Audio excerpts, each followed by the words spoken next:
To make jump rings, we're going to need a wire of choice. I'm working with 18 gauge sterling silver today. I am working with some round mandrels. These are the Wubbers round mandrels. These are the medium and the large.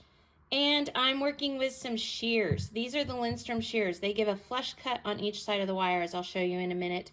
And then you'll also need some flat nose pliers just to open and close your jump rings with. I'm going to grab another pair over here. Okay, so I'm going to set these to the side. We're going to start with our wire. You don't have to worry about a flush cut because you're going to cut down the middle, and I'll show you what that looks like in a second. But I'm going to start with this large pair of mandrels so you can see easier what I'm doing. And this is often a size I use for necklaces to link into with the clasp. I'm going to grip that wire just there at the end. I'm going to let this plier do the work for me. So I'm gripping my wire. I'm going to roll around. If you can see my hand, I haven't gone all the way around. Let me show you this. I'm working directly off my spool so that I save wire. Once I get to that point, I'm going to release, come back around, grip, and continue that roll. So this is just going to be a continuous motion of releasing, grip, and roll. Release, grip, roll. So I'm going to continue that. You'll get very quick at this, letting that tool do the work for you. And then when you've got a roll you like, you just come down. I'm going to go back to where I kind of started, and I'm going to cut right down the middle. And so you can see that extra piece that we didn't need to worry about flush cutting, that just comes right off. Here's your jump rings. Now, what I like to do is come back and kind of put these back on and just shape around the pliers to get that nice circle. Especially with these big ones, you want a nice circle shape.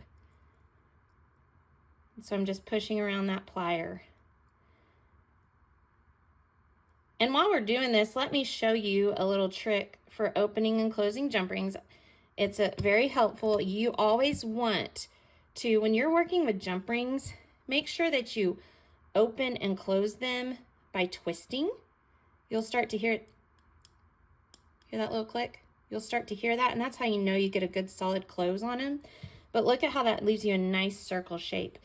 I see a lot of people starting out, they want to, when they open and close their jump rings, say this is opened and we just cut it. I see people wanting to pull them apart and then push them together, and that distorts your ring. You might be able to get it back into a circle. I don't know if you can tell, but look at this side by side with this one. It's more of an oval shape than a circle. So let me show you also, we can do the same thing. I'm going to set this oval one aside just so we don't have that in the, not a pretty jump ring. Woo! Okay, so let's get our medium, and I'll show you how easy this is to do with smaller jump rings. So we're just going to do the same thing. Grip, roll, turn, release, grip, and turn, release. So I'm just letting that plier do the work for me. Notice this hand is just there to stabilize.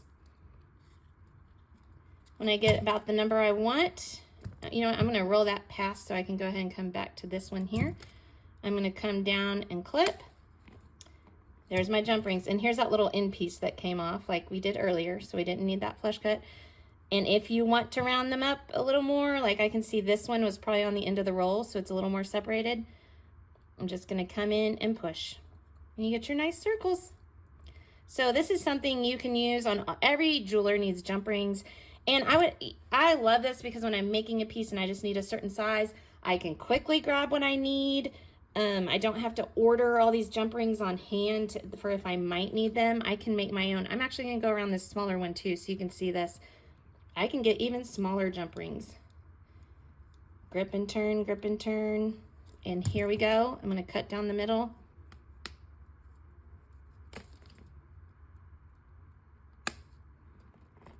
There's that extra piece, and here's my little jump rings.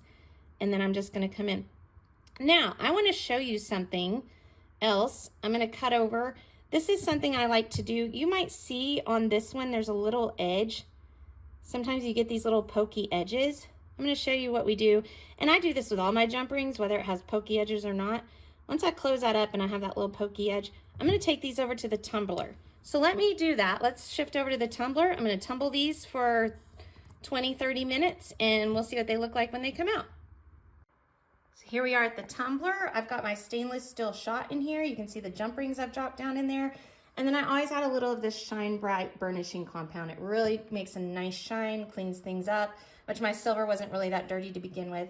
But we're gonna close this up, put it on the tumbler, 20-30 minutes, and I'll show you the result. Here they are, beautiful, beautiful jump rings. Look at those, shiny, no rough edges, smooth feel. And I recommend you tumble polish any of your silver, but look, at your fingertips, ready to go.